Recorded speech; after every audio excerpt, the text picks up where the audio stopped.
मी माझा जीव जातो उपाशी राहतो माझ्या बरोबर मायबाप शेतकऱ्यांना न्याय देतो जो देशाला पोचतो जो शेतकरी देशाला पोचतो राज्याला पोचतो सरकारला सुद्धा पोचतो आयकर भरून टॅक्स भरून त्या मायबापाला कर्ज माझी तरी इच्छा शेतकऱ्याचं बोललो मुख्यमंत्री देवेंद्र फडणवीसांनी इतक्या काळाने शेतकऱ्याच्या न्यायासाठी त्यांना दुसरे विषय ठीक परंतु शेतकऱ्याच्या न्यायासाठी त्यांना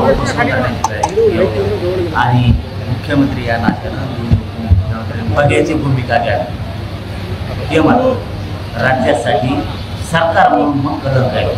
मनोज भाऊ 4 दिवस झाले आंदोलनाला मात्र अजूनपर्यंत कोणत्याही बड्या नेत्यांचा फोन नाही किंवा कुठल्याही प्रकारच्या आंदोलनासाठी तो शब्द द्यायला तयार नाही आहे। आज बच्चू कडू यांच्या काही कार्यकर्त्यांनी किंवा अपंग कार्यकर्त्यांनी आंदोलन केलं तेव्हा ते आंदोलन दडपण्याचा प्रयत्न झालेला आहे। हे आंदोलन पण दडपण्याचा प्रयत्न होईल का? पुन्हा एकदा सांगतो